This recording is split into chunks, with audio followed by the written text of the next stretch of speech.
헌법재판소가 최상목 권한대행이 마은혁 재판관 후보자를 임명하지 않은 건 국회의 헌재 구성권을 침해한 것으로 판단했습니다. 이 결정이 윤 대통령이나 한덕수 국무총리의 탄핵 심판에 미칠 영향 짚어보겠습니다. 네, 이어서 또 명태균 씨에 관해서도 이틀째 조사하고 있는데요. 이 부분도 짚어보겠습니다. 오늘 양지민 변호사, 박성배 변호사 함께하겠습니다. 두 분 어서 오십시오. 어서 오십시오. 안녕하십니까. 자, 먼저 이제 저희가 조금 전에 속보로 전해드렸던 소식, 그러니까 검찰이 비상계엄에 가담한 군경 책임자 9명을 지금 불구속 기소했다. 이런 소식이 방금 전에 좀 들어왔었는데, 자, 이 9명의 이름들 중에 이제 주목되는 이름이 한 사람이 일단 있죠. 김현태 707 특수임무단장이 역시 이제 함께 불구속 기소가 됐습니다. 자, 그럼 이렇게 되면 재판에 넘겨진 거잖아요. 예, 재판에 넘겨진 것입니다. 내란과 관련해 중요 임무 종사 우두머리에 해당하는 인물들은 모두 구속 기소한 상황이고, 예. 여타 실무자들 중에서 선별하는 작업을 거쳐온 검찰이 어느 정도 그 과정을 마무리한 것으로 보입니다. 굳이 기소할 필요가 없는 이들은 내버려두고 기소 필요성이 있는 인물들을 추려서 서울중앙지방법원과 군사법원에 각각 나누어서 기소를 단행했습니다. 예. 이 중에서 김현태 707 특수임무단장도 눈에 띄는데, 특전 여단장이나 특수임무단장이나 국회 경비대장 어느 정도 이 사건은 범행에 관여하였고 이에 따라 기소할지 불기소할지 그 귀추가 주목되었는데, 예. 단순히 부하, 내동하는 수준을 넘어서서 어느 정도 일정한 역할을 수행했다고 보고 있는 것 같습니다. 일정한 역할을 수행했음에도 불구하고 그 아래 단계에 있는 실무자들의 반대에 따라서 내란과 관련된 실행행위가 제대로 이행되지 못한 것일 뿐, 오늘 기소된 인물들도 상당 부분 기여했다는 전제하에 내란 중요 임무 종사 직권남용 혐의로 기소하게 된 것입니다. 예, 그러니까 이제 우리가 이번 그 내란 혐의와 관련해서는 여러 단계가 있었잖아요. 그러니까 가담 정도에 따라서 우두머리냐 아니면 또 내란 중요 임무 종사냐. 그러니까 이 지금 9명의 인원들이 모두 내란 중요 임무 종사 혐의로 지금 그럼 기소가 된 겁니까? 그렇습니다. 왜냐하면 지금 육군 준장, 그러니까 특전 여단장이라든지 예. 임무단장, 경비대장 이런 직책들을 맡고 있는 인원들이고, 크게는 이제 세 가지로 나눠서 지금 기소가 됐다라고 볼 수 있겠습니다. 그러니까 동일한 내란죄 중요 임무 종사 혐의라고 하더라도 예. 구체적인 행위 태양에 따라서 어떠한 혐의로 이제 넘겨지는지는 차이가 있는 것이거든요. 앞서서도 언급해 주셨던 김현태 단장의 경우에는 다들 아시는 것처럼 국회에 직접 이제 투입이 됐던 인원입니다. 그렇기 때문에 국회 봉쇄, 침투 관련자 이 3인 중에 김현태 단장이 포함이 되어 있는 상황이고요. 예. 그리고 이제 체포조에 대한 의혹도 지금 불거지고 있는 상황인데, 반국가 세력이라고 불리는 사람들에 대해서 합동해서 체포조를 꾸린 이 관련자 이렇게 3인이 예. 명시가 됐고요. 그리고 선관위에 이제 계엄군이 투입이 됐었는데, 그때 선관위 점거를 하고 직원들을 체포한 이 가담자라고 해서 이렇게 3명 해서 9명이 각각 3개의 행위 태양으로 나눠서 이제 기소가 된 것이고요. 주목해볼 점은 김현태 단장에 대한 그 혐의를 적시하는 데 있어서 유리창을 깨뜨리고 국회의사당 건물 내부로 침투를 했고, 그리고 전기 차단을 시도했다라는 내용까지 담겼고요. 더불어서 소총용 실탄 그리고 권총용 실탄도 함께 헬기에 적재를 했다. 그래서 일단 수사기관에서는 당연하지만 이런 혐의점을 의심해 두고 이제 기소를 하는 것이기 때문에, 이러한 실탄을 챙긴 것 그리고 여러 가지 이러한 장비나 기기들을 챙긴 것 자체가 누군가를 체포한다든지 아니면 봉쇄를 하기 위한 그러면서 인력들을 저지하기 위한 목적으로 이런 것들을 준비했다라고 보고 있는 상황입니다. 네. 자, 지금 김현태 단장 같은 경우는 국조특위 청문회나 헌재 이제 증인으로 출석을 해서 다양한 증언을 하기도 했고 또 논란의 중심에 서기도 했었는데 이러한 증언들이 또 기소에 영향을 주는 부분도 있습니까, 변호사님? 그 발언 자체가 직접 영향을 미치지는 못하는데, 다만 사건 수사 과정에서 일부 진술을 했음에도 정작 국회나 방송사 앞에서는 다른 발언을 했을 때는 이때는 진술의 신빙성이 상당히 의심스럽다는 이유로 향후 재판에서 주된 쟁점으로 불거질 수 있습니다. 즉 애초 진술 자체를 일부 번복했다는 판단에 이를 정도라면, 김현태 단장의 경우에는 향후 재판 과정에서 자신의 진술 번복에 대한 해명을 적극적으로 할 필요가 있습니다. 그렇지 못하면 상당 부분 불리한 처벌을 받을 수밖에 없어 보입니다. 뿐만 아니라 이 사건 비상계엄 사태는 크게 쟁점이 비상계엄 선포 자체와 실행행위로 나눌 수 있는데, 오늘 불구속 기소된 이들은 모두 실행행위와 관련된 이들입니다. 예. 검찰의 실행행위와 관련된 시각을 엿볼 수 있는데, 국회 봉쇄, 체포, 선관위 장악 시도가 주된 실행행위로 나눌 수 있고, 국회 봉사 관련해 3명, 체포와 관련해 3명, 선관위 장악 시도와 관련돼 3명을 불구속 기소함으로써 어느 정도 내란 중요 임무 종사자에 대한 기소 여부는 마무리한 것으로 보입니다.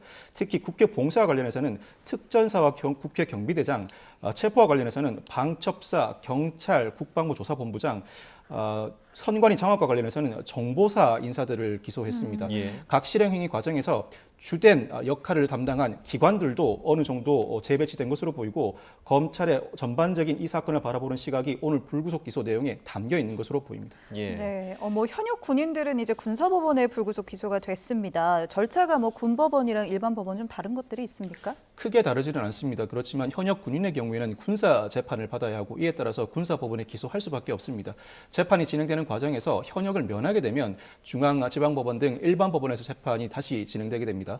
그렇지 않고 군인이 아닌 현역을 면한 인물이나 경찰, 여타 인사들은 서울중앙지방법원에 기소하기 마련이고 이미 서울중앙지방법원 한 재판부가 이 사건 모든 재판을 담당하고 있습니다. 네. 아마 그 재판부가 오늘 불구속 기소된 9명에 대한 재판도 역시 동시에 담당할 가능성이 높아 보입니다. 네, 네. 알겠습니다. 자, 이 소식과 관련해서 저희 취재 기자 연결해서 좀 들어보도록 하겠는데요. 자, 이경국 기자 연결돼 있습니까? 예, 사회부입니다. 예, 관련 소식 전해주시죠. 네, 검찰 특수본이 군경 책임자들의 내란 중요 임무 종사 그리고 직권남용 사건 수사 결과를 발표했습니다. 오늘 모두 합해서 군경 책임자 9명이 불구속 상태에서 재판에 넘겨졌습니다. 이 내란 중요 임무 종사 혐의 같은 경우에는 사형이나 무기 또는 5년 이상의 징역이나 금고에 처할 수 있습니다. 먼저 계엄 당시 국회 봉쇄 그리고 침투 관련해서는 이상현 제1공수여단장과 김현태 707 특임단장 그리고 경찰이죠 목현태 전 국회 경비대장이 기소가 됐습니다. 검찰은 먼저 이상현 여단장이 계엄 선포 직후 차량에 실탄을 싣고 국회로 출동을 해서 현장을 지휘하는 등 국회 침투에 중요하게 가담했다고 판단했습니다.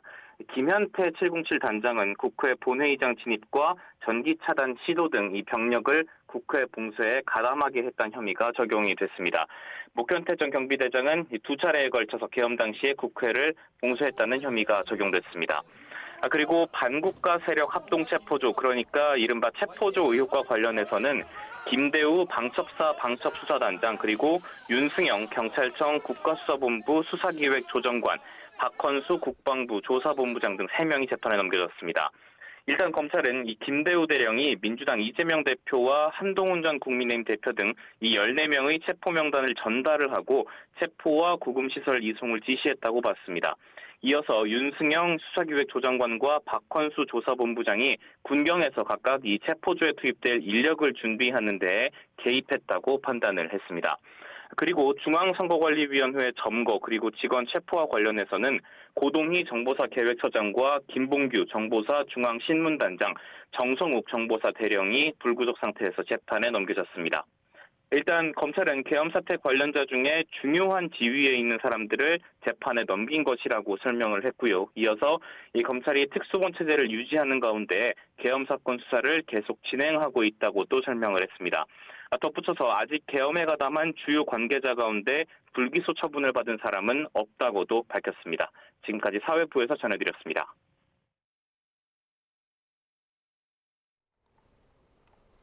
네, 방금 들어온 소식 또 전해드리도록 네. 하겠습니다. 딸의 이름을 도용해서 11억 원을 불법 대출받은 혐의 등으로 재판에 넘겨진 더불어민주당 양문석 의원이 1심에서 의원직 상실형을 선고받았습니다.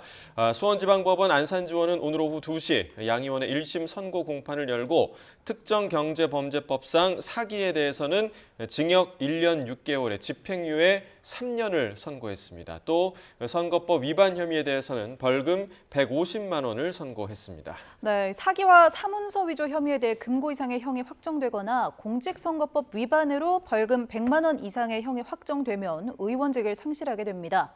양 의원은 지난 2021년 4월 대학생인 딸 명의로 사업자 대출 11억 원을 받아 아파트 매입 관련 대출금을 갚는 데 사용하고 이 대출을 받는 과정에서 서류를 위조한 혐의를 받습니다.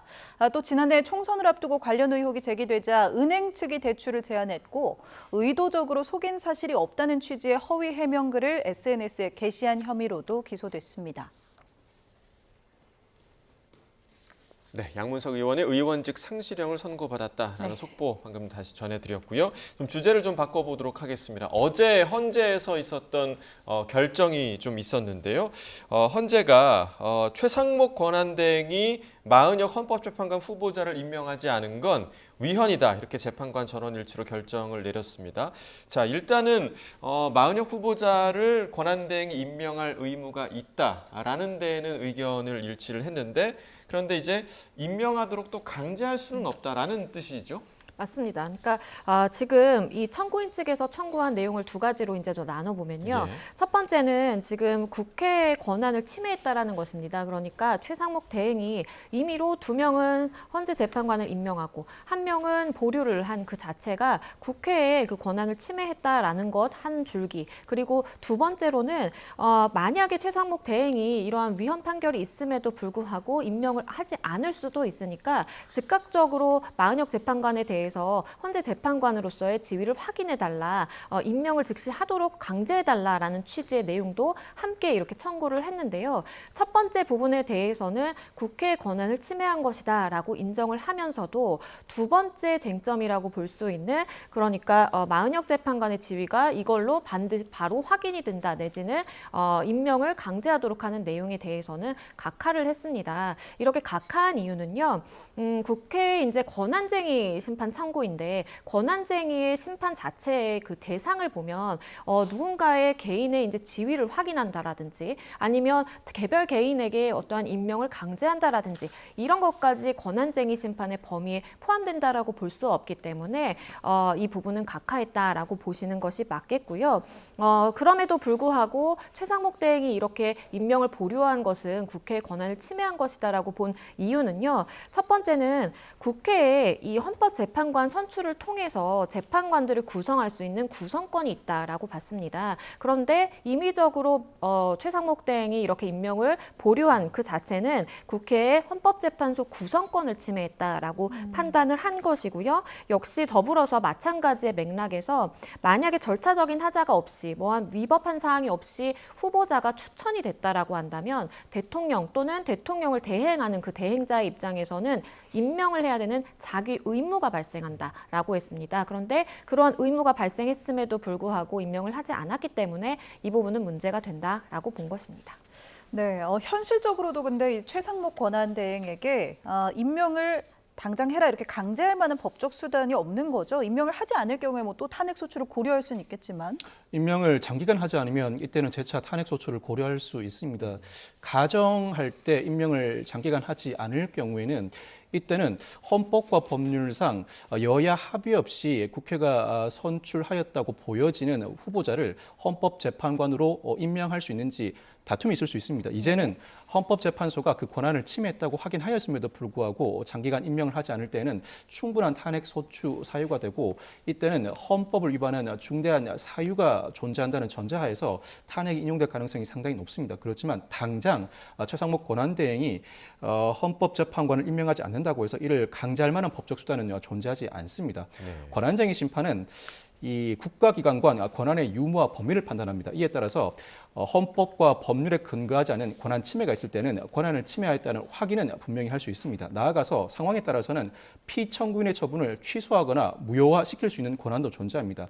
다만 피청구인이 어떠한 행위를 하지 않은 경우에는 권한 침해를 확인하면서 이에 따라 헌재법은 그 피청구인이 관련된 조치를 취하여야 한다는 의무 조항도 존재합니다. 그렇다고 강제할 수 있는 다른 수단은 존재하지 않고 나아가서 헌법재판소법상 국가기관은 헌법재판소의 결정을 존중하여야 한다는 취지의 기속력 조항도 존재합니다. 그렇다고 하더라도 역시 이를 강제하거나 그 의무를 이행하지 않았을 때 일정한 제재 수단을 강구하고 있지는 않습니다. 이에 따라서 최상목 권한대행이 헌법재판소의 결정을 존중한다고 하면서도 숙고한다는 취지의 입장을 밝히고 있는 것입니다. 네, 네. 지금 말씀해 주신 그 입장, 그러니까 존중과 이행은 또 다른 거잖아요. 지금 보시는 것처럼 결론은 존중을 하지만 그래도 이 결정문의 취지를 분석하고 또 의견 수렴하는 절차를 거친 뒤에 판단할 것이다. 이런 입장입니다. 그러니까 당장 또 임명하진 않을 것 같아요.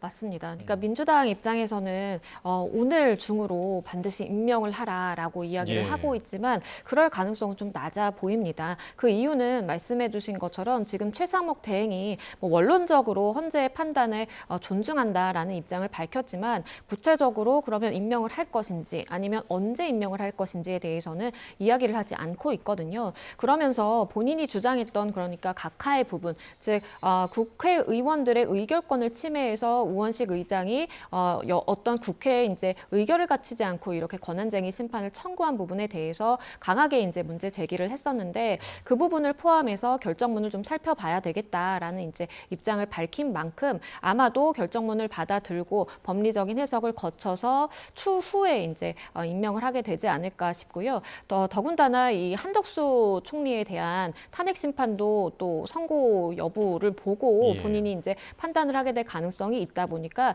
실질적으로 언제 마은혁 재판관이 임명이 될지는 아직 불투명한 상황입니다. 네, 어제 이 내려온 헌재 이 같은 결정 이후에 정치권에서도 엇갈린 반응이 나오고 있습니다. 여야의 반응 함께 보고 오겠습니다. 최상목 대행은 마은혁 재판관 임명을 바로 하기는커녕 정무적 판단이 필요하다는 기상천외한 망언을 했습니다. 국회에서 선출했으니 바로 임명하라는 것이 헌재 선고의 취지이고 헌법 정신인데 무슨 정무적 판단이 필요합니까? 오늘 오전까지 마은혁 재판관을 임명하지 않는다면 대통령 권한대행으로 인정할 수 없다는 사실을 분명히 경고합니다. 중대한 탄핵 심판을 앞두고 최상목 대행이 그 추천 과정에서 여야 합의도 거치지 않았고 정치적으로 편향된 사고를 가지고 있는 마 후보자 임명을 강행한다면 헌재의 공정성 시비가 다시 불붙게 될 것이고 국민 통합에도 저해가 될 것입니다. 최상목 대행은 현재 진행 중인 대통령과 한덕수 총리 탄핵 심판에 대한 결론이 나올 때까지 마은혁 후보자에 대한 임명을 보류해야 할 것입니다. 네, 함께 보고 왔습니다. 이렇게 국힘에서는 임명을 보류해야 한다고 주장하고 민주당에서는 오전까지 임명하지 않으면 대통령 권한대행으로 인정할 수 없다는 사실을 분명히 경고하겠다 했습니다. 대통령 권한대행으로 인정할 수 없다는 사실을 경고한다. 이 발언은 어떻게 좀 해석할까요? 즉각 임명하지 않으면 대통령 권한 대행으로서의 직무를 박탈하겠다는 취지로 문맥상 읽힙니다. 네. 그렇다면 즉각 임명하지 않은 것 자체가 헌법 위반이므로 최 대행에 대해서 탄핵 소추도 충분히 고려해 볼 만하다는 취지입니다. 탄핵 소추가 이루어지면 즉각 최 대행의 권한은 정지됩니다. 차순위 정부조직법상 국무위원이 그 권한 대행을 맡게 되는데 이와 같은 일을 즉각 시행할 수 있을지는 사실 의문이기도 합니다. 법적 강제 수단이 없는 상황에서 탄핵 소추를 충분히 고려할 수 있고 나아가서는 형사상 직무유기 고발 가능성도 거론은 할 수 있습니다. 그렇지만 헌법재판소의 결정에 따라서 다음날, 다다음날 곧바로 임명하지 않는다고 이와 같은 조치는 시행한다고 하더라도 받아들여질 가능성은 낮고 다만 일정한 시간 제한이나 그 시간을 어느 정도로 설정해야 할지 전례가 없어 애매모호하긴 합니다만 어떠한 상황 변경이 있어야 조치를 취할 수 있다는 판단은 다소 위헌에 해당합니다. 네, 조금 전에 1심에서 의원직 상실형을 선고받은 양문석 의원이 법원에서 나오고 있다는 소식인데요. 함께 들어보겠습니다. 다투어야 되는 영역들이 이제 좀 좁아졌다라는 생각에서 저희들이 판결문을 보고 항소심에서 제대로 또 대응하도록 하겠습니다. 간극이 컸다고 하신 부분은 특별히 어떤 부분 부인하시는데 설명해 주실 만한 게 있을까요? 아니 그거는 뭐 일단 저희들 판결문 보고 거기에 대해서 적극적으로 그 항소 이유를 쓰면서 또 정리할 예정이니까 오늘은 이 정도 합시다.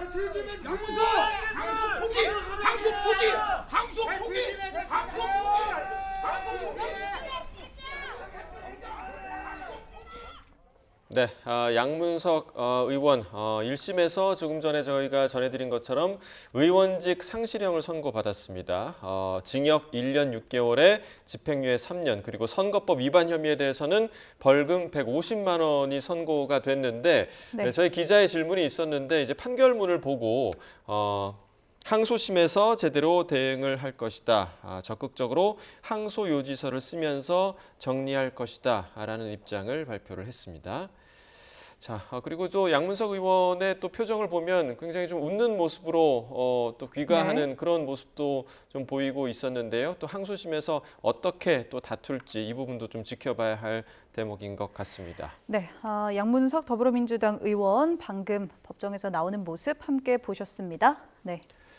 자, 저희가 이제 어제 그 헌재의 판결과 관련한 이야기를 나누고 있었는데 조금 전에 그 양 변호사님 말씀해 주신 것처럼 최상목 대행이 임명을 할 것인가, 마 후보자를 임명할 것인가 이 부분에 대해서 한덕수 총리의 탄핵 심판에 영향을 받을 수도 있다. 그래서 그걸 오히려 지켜보고 또 결정을 할 수도 있다. 이렇게 얘기를 해주셨는데 헌재의 판단이, 그러니까 한덕수 총리에 대한 판단이 인용이나 뭐 기각 어떤 결정에 나옴에 따라서 최상목 대행의 결정이 어떻게 좀 달라지게 되는 걸까요?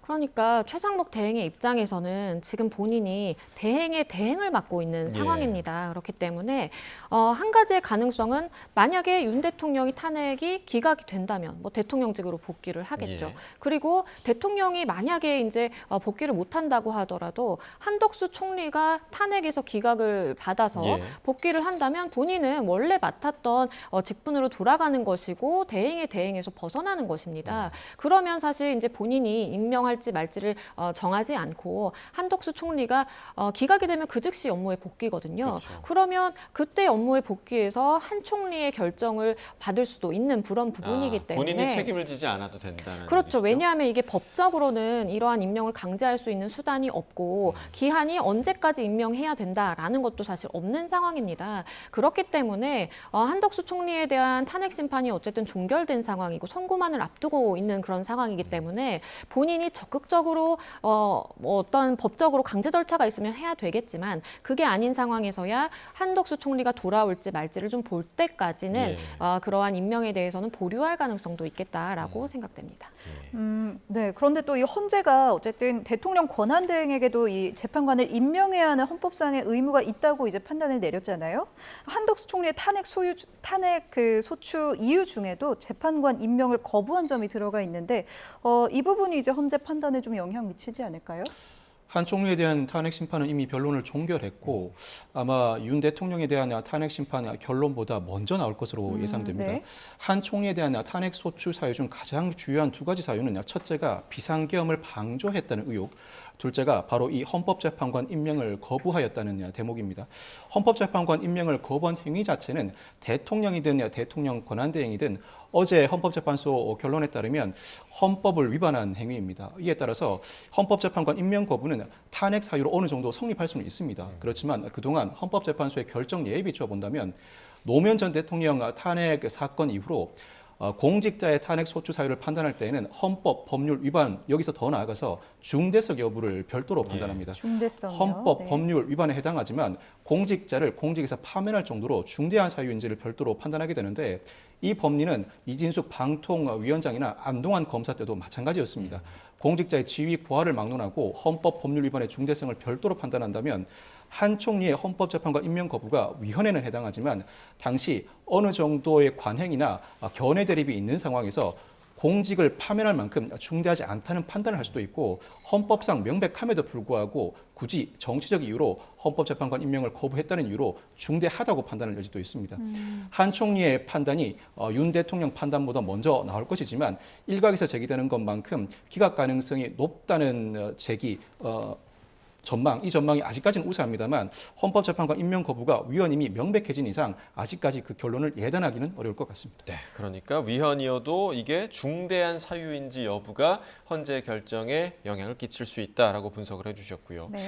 만약에 그 마은혁 후보자가 임명이 되게 된다면 마 후보자가 재판관으로서 윤 대통령 탄핵 심판에 참여할 것인가 이 부분도 여러 가지 좀 경우의 수가 좀 점쳐지고 있는 것 같아요. 그렇습니다. 만약에 최상목 대행이 마은혁 재판관을 이제 임명을 한다면 후보자 신분에서 재판관 신분이 된다면 여러 가지 갈래의 수가 갈리게 됩니다. 그러니까 헌재가 전적으로 재판부가 결정할 내용이다라고 선을 긋기는 했지만 윤 대통령이 탄핵 심판의 선고에 참여를 시킬 수도 있고 아닐 수도 있거든요. 예. 만약에 원칙으로 우리가 돌아가서 헌재 재판관이 임명이 됐다면 그 이후에 헌재에서 맡고 있는 그 사건 절차에 모두 참여를 하는 것이 원칙이다라는 점에서 본다면 선고에 참여를 시킬 가능성도 있습니다. 만약에 그렇게 된다면 변론이 이미 종결된 상황이기 때문에 변론 재개를 거쳐야 되고요. 그러면 변론의 갱신 절차를 거쳐야 되는데 네. 변론의 갱신이 이제 간략하게 간소화돼서 이루어지게 된다면 그나마 이제 선고 기일의 지연이 그만큼 크진 않겠지만 만약에 변론 갱신을 하는 데 있어서 윤 대통령 측에서 우리는 간소화해서 하는 것을 원하지 않는다. 마은혁 재판관이 합류를 했으니까 우리 처음부터 다시 가보자라고 한다면 이 부분에 대해서 이제 선고가 굉장히 뒤로 밀릴 가능성도 예. 있는 것입니다. 그렇기 때문에 우리가 현실적으로 봤을 때에는 마은혁 후보자가 재판관으로 임명이 되더라도 본인이 혹시나 회피할 가능성이 있지 않을까 내지는 헌재 재판관들이 판단했을 때 이 변론의 심리에 전혀 참석하는 바가 없기 때문에 선고에도 불참을 시키고 배제한 채로 8인 체제로 선고를 하는 그러한 가능성이 조금 현실성 있다라고 생각이 됩니다. 네, 이렇게 헌법재판소의 판단 그리고 그에 미칠 또 영향들 이야기를 해보고 있는데요. 헌재 판단 중에 또 중요한 선고가 어제 하나 또 있었습니다. 이제 이 얘기를 좀 넘어가 보죠. 감사원이 독립적인 헌법기관인 선관위를 직무감찰하는 것이 위헌이다라는 결정이 나왔습니다. 재판관 전원 일치로 이런 의견이 나왔는데요. 이 부분 좀 정리도 해보고 이 판단의 근거도 같이 좀 살펴볼까요? 이 선관위가 감사원을 상대로 권한쟁의 심판을 제기했습니다. 앞서 감사원이 2023년 6월부터 2025년 2월까지 이 채용 등 인력관리 실태와 관련해서 선관위를 상대로 직무 감찰을 단행했습니다. 이에 대해서 선관위는 자체 감사나 경찰 의뢰도 하고 국민권익위원회 조사도 실시하며 국회 국정조사도 받겠지만 이 감사원의 직무 감찰만은 헌법에 위반됨으로 받을 수 없다는 입장을 내비쳤습니다. 이에 따라 선관위가 감사원을 상대로 권한쟁의 심판을 제기했는데 드디어 어제 헌재가 이 감사원의 직무 감찰은 헌법에 위반된다는 취지의 결론을 내렸습니다. 이 헌법은 감사원의 회계 검사와 직무 감찰 권한을 부여하고 있습니다. 이에 따라서 감사원법은 이 직무 감찰과 관련해서 국회, 법원, 헌법재판소 공무원에 대한 직무 감찰은 할 수 없다는 예외 조항을 두고 있는데 이와 관련해서 감사원이 과연 선관위에 대한 직무 감찰이 가능한지를 두고 갑론을박이 벌어졌습니다.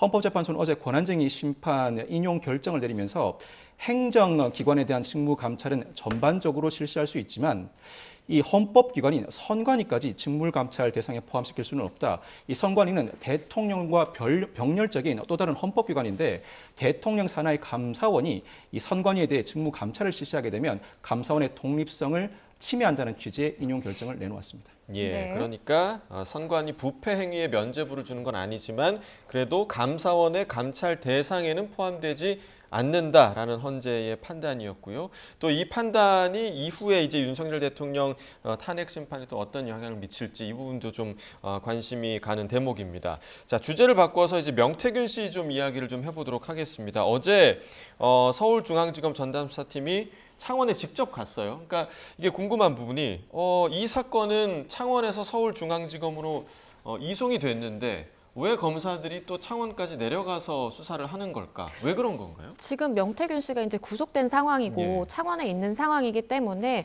중앙지검에서는 창원까지 이례적으로 이렇게 내려가서 창원지검으로 소환을 해서 수사를 이어가고 있는 상황입니다. 그러니까 어제와 오늘 이렇게 이틀에 걸친 조사를 일단 진행을 하겠다라고 밝힌 상황이고요. 아직 명태균 씨가 이제 구속 신분이기 때문에 신병 확보는 되어 있지만 추후에 이제 장소를 옮겨서 중앙지검에서 조사를 하기 용이한 장소로 옮겨질 가능성도 있겠는데요. 일단은 신병 확보가 창원에서 되어 있는 만큼 창원으로 직접 가게 된 것으로 보이고요. 일단 뭐 공천 개입 의혹이라든지 여러 가지 여론조사 관련돼서 지금 혐의를 받고 있는 상황이고 국민적인 관심도라든지 그리고 윤 대통령 부부가 여기에 엮여 있을 수 있다, 문제가 함께 있을 수 있다라는 부분이 있다 보니까 그만큼 수사의 의지를 가지고 좀 속도를 내는 그런 상황입니다. 네, 명태균 씨가 뭐 서울구치소로 추후에 또 옮겨진다면 또 그때는 이제 또 다르게 이루어질 수도 있겠군요. 알겠습니다. 검찰이 살펴보는 이 대표적인 수사 대상 중에 하나가 바로 윤 대통령 부부의 공천 개입 의혹일 텐데요. 관련해서 명태균 씨 변호인의 목소리 듣고 오겠습니다. 대통령 부부에 대한 내용도 전달 과정에 대해서 물어보시긴 하셨는데 그것도 아까 말씀드린 것처럼 기존에 진술한 걸 한 번 더 확인하는 차원이었고 뭐 구체적으로 윤석열 대통령과 김건희 여사를 겨냥하기 위해서 물어봤다고 보기에는 좀 다소 무리한 해석입니다. 네, 명시 변호인의 목소리 듣고 왔습니다. 구체적으로 윤 대통령과 김 여사를 겨냥하기 위해서 물어봤다고 보기에는 좀 무리한 해석이다. 명태균 씨에게 검찰이 또 어떤 부분 집중적으로 들여다보고 있을지 어떤 질문을 할지도 좀 예상을 해볼까요?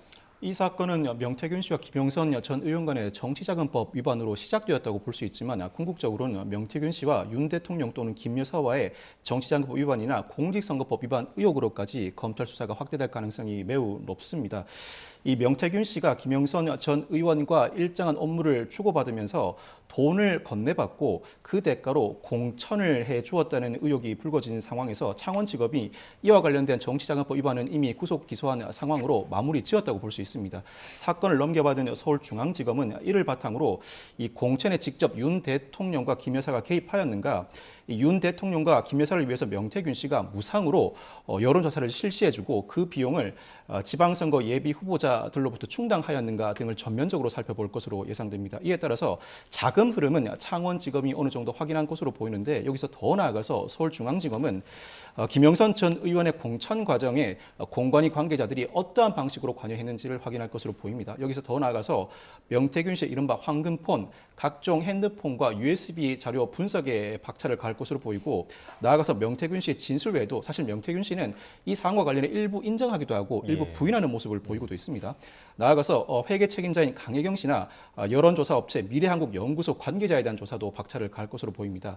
여기에 과연 윤 대통령과 김 여사가 이 공천에 관여했다고 하더라도 정치자금법 위반을 넘어서서 공직선거법 위반에 해당하는지 법리 검토도 이루어져야 합니다. 네. 공직선거법 위반에 해당하려면 공무원, 기타 정치적 중립을 지켜야 할 의무가 있는 자가 선거에 관여한 경우에 성립하는 범죄인데 이 발언 자체는 실제로 존재했다고 하더라도 윤 대통령이 취임하기 하루 전날인 2022년 5월 9일에 이루어졌습니다.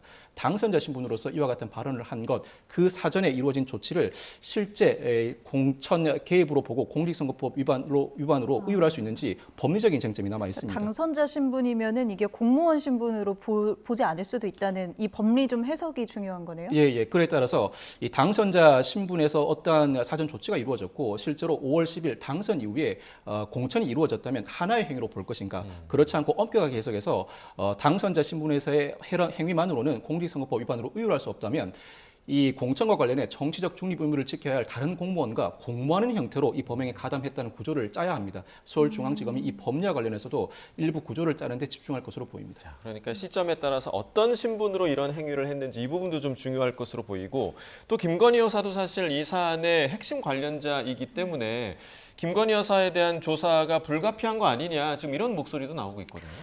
조안 조사로 점점 가까이 가고 있다라는 상황으로 볼 수밖에 예. 없겠습니다. 과거에 김건희 여사의 경우에는 디올백 수수 의혹이라든지 아니면 도이치모터스 관련해서 서면 조사라든지 비공개 조사를 이미 진행한 바 있습니다. 근데 그럼에도 불구하고 이번 명태균 씨 사건의 경우에는 명태균 씨와 김건희 여사가 직접 통화한 육성 녹취록이 공개가 되기도 했고요. 본인이 이제 이 이야기를 실명을 거론을 하면서 공천에 개입했다라는 의혹을 받을 만한 그러한 내용들이 있는 상황에서 그런 객관적인 물증이 있다라고 한다면 수사기관에서 수사가 어느 정도 무르익은 이후라면 김건희 여사에 대해서도 소환 통보를 할 가능성이 있다라고 보이고요. 다만 여기서의 이제 하나의 변수는 현직 대통령 신분이기 때문에 윤석열 대통령이 아직은 현직 대통령 신분이기 때문에 김건희 여사도 마찬가지로 경호의 이제 대상인 상황이고 그러한 경호 목적이라든지 아니면 경호가 좀 어려운 부분이 있다라고 해서 소환 조사에는 응하지 않는다라든지 그러한 의견을 피력할 가능성은 있어 보입니다. 네, 그러니까 윤 대통령의 경우에는 아직 불소추 특권이 적용되고 김 여사도 경호를 받고 있는 건 마찬가지고 또 김 여사는 공무원 신분도 아닌 셈이잖아요. 그렇죠. 네, 이 부분에도 좀 법리적인 해석이 필요하겠네요. 그렇습니다. 그러니까 우리가 탄핵이 아직 결정되기 전에는 섣불리 예단을 하기 하기는 좀 힘든 부분이 있기 때문에 만약에 인용이 된다라고 한다면 윤 대통령에 대한 이제 내란죄뿐만 아니라 직권남용이라든지 여러 가지 추가적으로 기소가 되는 부분들이 있을 수 있겠고 그 과정에서 정치자금법 위반이라든지 지금 이야기하고 있는 공천 개입 의혹에 대해서 추가 기소가 있을 가능성이 있습니다. 그렇게 된다면 윤 대통령은 말씀해 주신 것처럼 그때 당시 공무원 신분인지 아닌지에 대해서 법리적인 검토가 있어야 되겠지만 일부 행위에 대해서는 문제가 될 소지가 있어 보이고요. 다만 김건희 여사의 경우에는 공무원 신분은 아닙니다. 근데 그럼에도 불구하고 그러한 범죄가 성립하는 데 있어서 본인이 개입을 했다. 그러니까 이제 공범 취지로 해서 기소를 하게 될 가능성도 있기 때문에 그 부분에 대해서는 검찰이 고심을 하고 있을 것으로 보입니다. 네. 자, 이 사안에 대해서는 그 명태균 씨 그리고 명태균 씨 측의 태도가 좀 상당히 좀 이례적으로 보이는데 왜냐하면 어제도 그 검찰 조사에서 변호인 없이 혼자 조사를 받겠다 이런 얘기를 했다고도 하고요. 또 오늘도 오히려 지금 본인이 이제 피의자 신분인데 특검을 본인이 촉구하면서 검찰을 믿을 수 없다. 특검을 통과시켜야 된다라고 지금 최상목 권한대행에 전하는 듯한 그런 메시지를 밝히기도 했거든요. 이 배경이 좀 어디에 있다고 보십니까? 변호인 없이 스스로 조사를 받아도 무방하다는 취지는 자신과 관련해 불리한 사정은 이미 다 현출돼 있고 이제는 남과 관련된 혐의이므로 자신이 적극적으로 진술하겠다. 굳이 나의 변호인을 대동할 필요는 없다는 취지로 읽힙니다. 그렇지만 네. 막상 검찰 조사를 받다 보면 동전의 양면입니다. 남과 관련된 혐의가 곧 자신과 관련된 혐의일 수도 있습니다. 아마 차후에는 변호인 입회의 조사를 이어나갈 가능성도 많아 보입니다. 특히 특검을 요구하고 있는데 검찰 조사를 믿기 어렵다는 기본 전제가 깔려 있는 것 같습니다. 이미 검찰은 윤 대통령과 유력 정치인의 영향으로부터 자유로울 수 없고 창원지검의 조사를 받는 과정에서 명태균 씨 본인의 관점에서는 자신에게 지나치게 가혹하고 관련된 여러 인물들, 자신보다 더 중한 죄를 지은 다른 인물들에 대한 조사는 지지부진하다. 이 상황에서는 자신이 유력한 증언을 내놓아봤자 정상적인 수사가 진행되지 못할 것으로 예견되니 특검이 반드시 도입되어야 한다. 특검만 도입되면 자신이 지금까지 하지 못했던 주장 내지는 애매모호하던 태도를 전반적으로 정리해서 모든 주장을 쏟아내겠다는 자세로 보입니다. 네. 자, 이 사안이 어떻게 좀 진행이 될지 정말 특검이 통과될지 국회에서 통과될지 이 여부도 지금 지켜봐야 할 대목이고요. 네. 이번엔 좀 주제를 바꿔서 사건 사고 이야기를 좀 해보도록 하겠습니다. 네, 사회면에서 많이 보셨을 텐데요. 좀 안타까운 사건입니다. 그제 인천의 한 빌라에서 이 불이 났는데 혼자 있던 초등학생이 2도 화상을 입고 병원으로 옮겨졌고 사흘이 되는 오늘까지도 이 의식을 찾지 못하고 있다. 뭐 이런 소식입니다. 아마 변호사님도 뉴스에서 보셨을 것 같아요. 맞습니다. 이게 참 안타까운 일이 발생했는데요. 지난 26일에 오전 10시 43분쯤 인천 서구에 위치한 한 빌라 4층에서 이제 화재가 발생했습니다.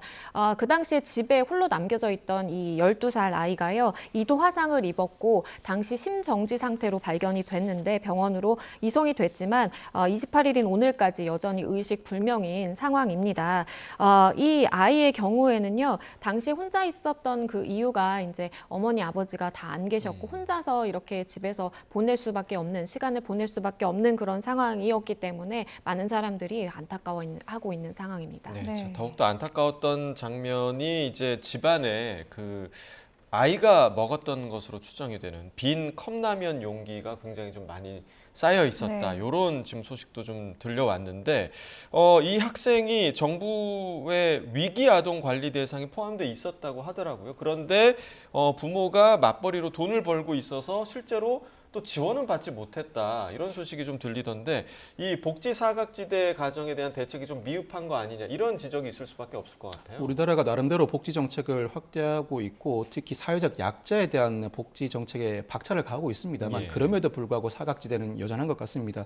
특히 이 가정의 경우에는 기초 수급 대상이 아닌 차상위 계층이었습니다. 네. 차상위 계층이 전면적인 복지 혜택을 받지 못하는 문제는 예전부터 제기돼 왔었는데 이 사안의 경우에도 이 아동 행복 지원 사업 진행 과정에서 이 아동은 배제된 바가 있습니다. 예. 보건복지부가 가스비, 전기세 등 납입 실태를 바탕으로 그 지원 대상에 해당하는 것으로 보고 관할 지자체에 관련 사실을 통보합니다. 이때 이 아동 행복 지원 사업은 관할 지자체가 가정 현장에 방문해서 지원 필요성이 있는지 심사하는 단계를 거치게 되는데 물론 이 사업은 복지 서비스가 필요한 아이를 먼저 발굴해서 필요한 조치를 취하는 사업입니다. 단순히 돈을 교부하는 수준을 넘어서서 나서서 아이를 돌보거나 보건 의료를 제공하는 조치도 수반하는데 예. 현장에 가봤더니 당시 이 부모가 맞벌이를 하고 있는 상황이라 아직까지는 그 수급 요건에 해당하지 않는다는 판단하에 현장 종결을 하고 맙니다. 그 사이에 네. 이와 같은 불행한 일이 벌어졌고 방학 중에 부모가 없는 상황에서 이와 같은 불행한 일이 벌어져 사경을 헤매고 있는 상황입니다. 차성위 계층에 대한 복지 혜택 사각지대 논란인 어제 오늘의 일이 아닙니다. 이 사건을 계기로 특히 아이들이 사경을 헤매는 상황이 더 이상 발생하지 않도록 어떻게 정책을 탄력적으로 추진할 수 있는지 다시 한번 머리를 맞대야 할 시점으로 보입니다. 네, 해당 지자체도 긴급 생계비를 지원하겠다고 논의에 좀 나선 것으로 알려졌는데요. 일단 좀 아이의 쾌유를 바라겠습니다. 이렇게 사건 사고 소식 보고 있는데요. 또 하나 관심을 끈 뉴스가 있었습니다. 방탄소년단의 멤버 이 진의 볼에 기습적으로 입맞춤을 한 일본인 여성이 성추행 혐의로 우리 경찰에 입건됐어요. 뉴스 보셨죠? 맞습니다. 그러니까 BTS 진이 군 복무를 마치고 다음 날인 지난해 6월 13일에 송파구 이 체육관에서 팬 포옹 행사를 진행한 바 있습니다. 팬들이 이렇게 한 명씩 나오고 진이 이제 안아주는 그러한 행사였는데요. 이렇게 포옹을 하다가 기습적으로 한 50대 여성이 이 진의 목덜미 부분에 이제 입맞춤을 하게 된 것입니다. 그때 당시 이제 영상이 고스란히 다 이제 남아있는 상황이었고 진도 굉장히 좀 당황하면서 좀 불쾌해하는 그렇죠. 그런 네. 모습이 연출이 됐습니다. 네. 자, 이게 그 우리나라 국민이 아니라 그 일본인 팬이잖아요. 그래서 뭔가 좀 신원을 특정하기가 좀 쉽지 않지 않았을까 이런 생각도 드는데 어떻습니까? 이 사건은 누리꾼이 국민신문고를 통해서 고발장을 접수하면서 예. 사건이 본격적으로 네. 시작됐습니다. 이에 따라서 외국인이라 신원 특정이 외국인이 우리나라에서 범죄를 저질렀을 때 그 외국인이 자신의 본국이 아닌 또 다른 외국으로 도주하면 이때는 우리나라가 체제하고 있는 외국을 상대로 범죄인 인도 조약에 기해 그 피의자를 소환하는 절차를 밟기가 상당히 용이합니다. 그런데 예. 그 외국인이 자국으로 돌아간 경우에는 그 자국은 이 자신의 국민이 구속영장을 발부할 정도로 중대한 범행을 저지르지 않는 이상 그 외국의 피의자 인도 요청에 응하는 경우가 거의 없습니다. 약간의 보호 의무가 좀 있는 건가요? 이는 자국 우리나라 국민을? 맞습니다. 네. 이는 우리나라도 마찬가지입니다. 예, 상호주의에 따라서 예. 어느 나라나 자국 국민이 외국에서 범죄를 저질렀는데 흉악범이나 구속영장이 발부될 정도의 범행이 아닌 이상 먼저 나서 인도하거나 강제 조치를 취할 수단이 존재하지 않습니다. 이에 따라서 정상적으로 수사가 진행될지는 의문이고 네. 일단 진 씨도 피해자 신분으로 조사를 받는 것이 원칙인데 통상 연예인이 이 팬과의 접촉 과정에서 발생한 일을 두고 처벌을 원치 않는 의사를 표시하는 경우가 상당히 많습니다. 예, 만약 진 씨가 피해자 조사 요청에도 불구하고 피해자 조사에 불응할 경우에는 피해자 조사가 수사의 첫걸음입니다. 피해자가 관련 진술을 해주지 않을 때는 관련 수사가 정상적으로 진행되지 않다 보니 이 사건 수사가 흐지부지될 가능성도 존재합니다. 인기 아이돌이다 보니까 뭐 진 씨도 사실 이런 부분에서 좀 고심이 있을 것 같은데 이게 공중 밀집 장소 추행 혐의로 지금 이제 신분 특정이 또 된 거잖아요. 해당 피의자가. 네. 그러면은 우리나라에 다시 들어오게 된다면 그때는 뭐 입국 금지라든지 이런 처분이 내려질 수도 있는 건가요? 당연히 사전 조치가 이루어졌을 것입니다. 외국인이라고 하더라도 신원이 따라서 죄질이 그리 좋다고 보여지는 범죄는 아닙니다. 좀 더 불량하다고 보는군요. 그렇습니다. 이에 네. 따라서 영상과 SNS가 존재하고 죄질이 결코 좋다고 볼 수 없는 상황에서 수사기관이 이 사건을 어떻게 진행할지 상당히 고심할 것으로 전망됩니다. 네, 아이돌 스타와 팬 사이에서 일어난 이 사안에 대해서 또 경찰이 수사를 어떻게 진행할지 좀 지켜보도록 하겠습니다. 네. 박성배 변호사, 양지민 변호사 두 분과 이야기 나눠봤습니다. 말씀 고맙습니다. 고맙습니다. 감사합니다.